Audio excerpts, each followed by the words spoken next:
I'll be going through your past, present, challenge, and outcome. So we start with the recent past, and we have the Ace of Swords. So, with the Ace of Swords, this could have been a time for new beginnings in some way in your life, on many levels and several fronts. Sometimes this new beginning, it could have been started by a separation of some kind from a relationship or from a job situation. You knew that this anxiety producing such or as such a new beginning could have sometimes been, it could have sometimes been that underneath it all was good, beneficial energy that was to get you where you wanted to go. Now, with the Ace of Swords in a reading, it shows us, or it calls on us to not be afraid to take a leap of faith if it's in our best interest. And we have this card paired with the Hierophant. Okay, with the Hierophant, it's very much about doing the right thing.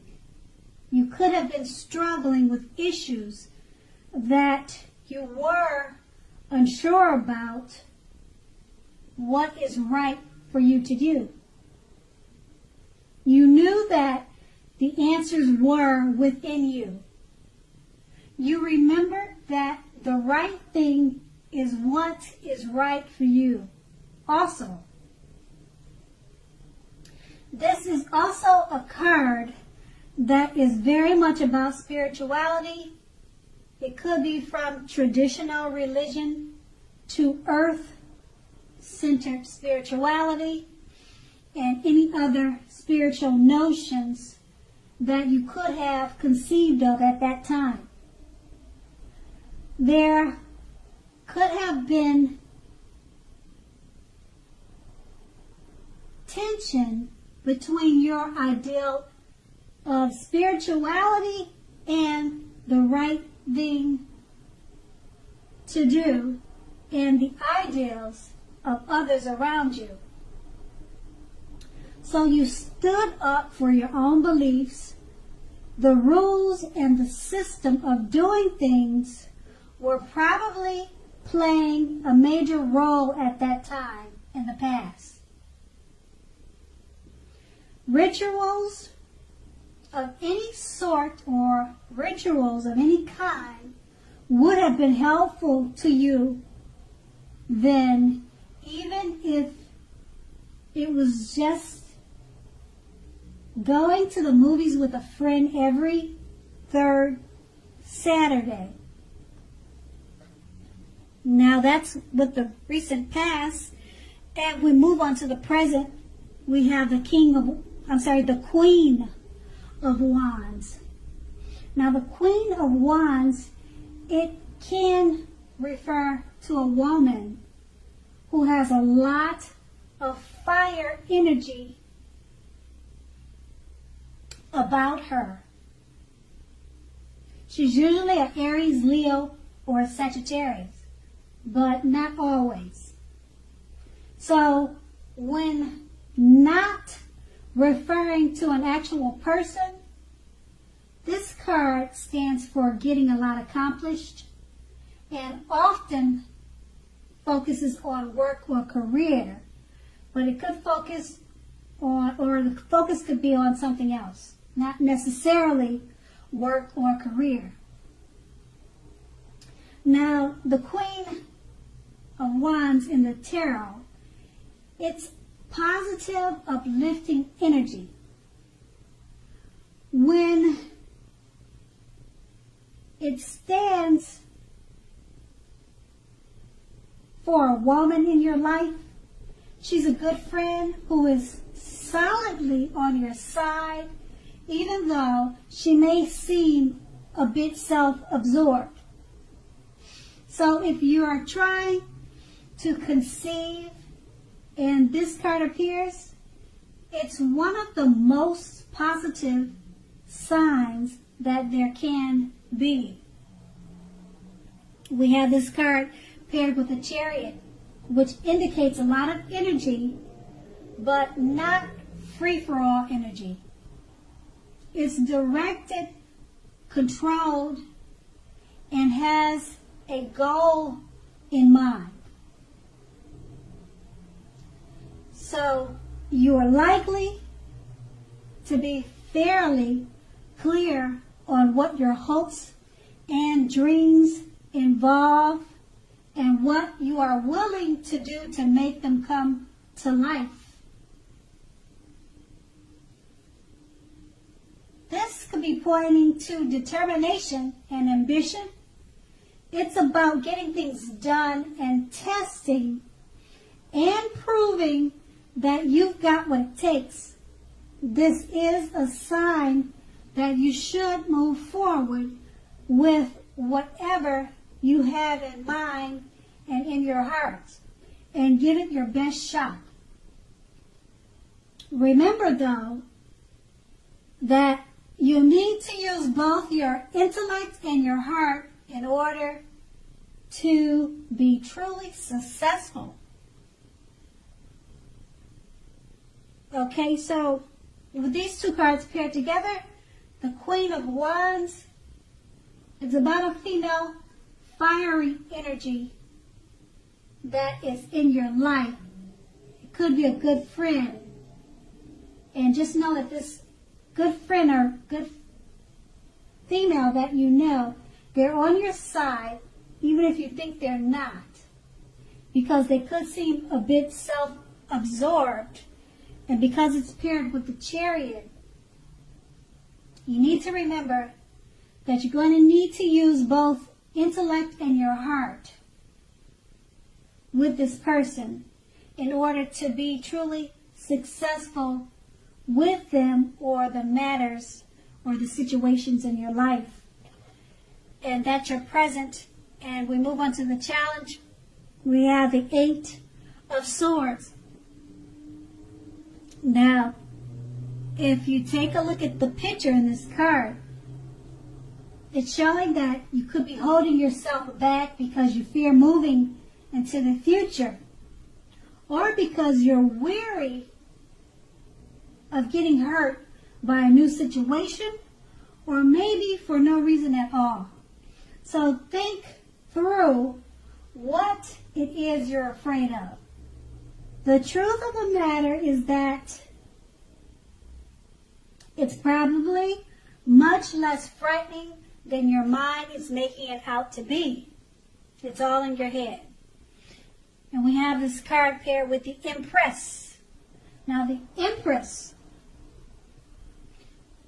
it does not play by the rule, or she does not play by the rule if you're a female.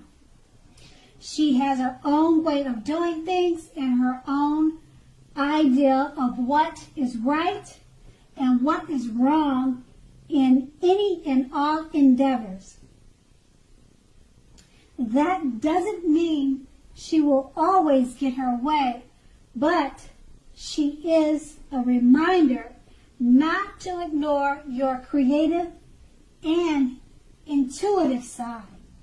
She can signify coming abundance, but don't make the mistake of thinking that that will always mean financially.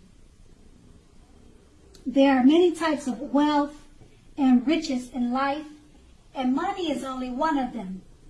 the Empress can encompass any or all of them. So with these two cards paired together, with the Eight of Swords, it's just letting you know that you could be holding back due to fear. And just remember, the fear it could be all in your head, or much less frightening than you're making it out to be, because it's paired with the Empress. And just know that the Empress, she doesn't play by the rules. And this could be a time of abundance for you. But don't make the mistake of thinking that that will always mean financially. It could be in different areas of your life. Okay, and then that's going to be your challenge. And now we move on to the outcome. We have the Strength card. So with the Strength card, it's important now for you to make time to meditate and contemplate and spend some time alone, even if you're in a committed relationship and have a lot of kids or a lot of children. Don't allow yourself to spend time in preoccupation and fear. Outward things, or things on the outside, will be going okay for you now, but what is of most importance is keeping your head on straight. Not only do you have the ability to have, but you also have the responsibility. So conquer your fears, control your impulses, and never lose patience with yourself or what you're doing. And we have this card paired with the Six of Cups. And once again, if you take a look at the image on this card, it's about nostalgia, looking back on how things used to be. It can be, but not always, connected with children or childhood. So it's important not to spend too much time and effort thinking about the good old days. We all have happy memories to reflect on from time to time. But if we start thinking about the best of years have gone by, then we can become, or that can become, a self-fulfilling prophecy. So with these two cards paired together, with the Strength card, it's just letting you know that things on the outside, they will be going well for you, but just remember that it's important to keep your head straight. Never lose patience with yourself or what you're doing, because you have the Six of Cups. You could be thinking too much about your childhood, or you could be thinking too much about children or the kids in your life. Okay? And you want to focus on yourself and maybe spending some time alone, if that's what you feel that you need to do. And just make sure your thoughts are not becoming a self-fulfilling prophecy if they're thoughts that are not in your best good. And that will be your outcome. So Virgo, I hope this resonated. As you know, general readings, they don't always resonate with everyone. Then again, if you like this reading, please like, subscribe, leave a comment if that's what you like to do. I thank you so much for watching and have a great day.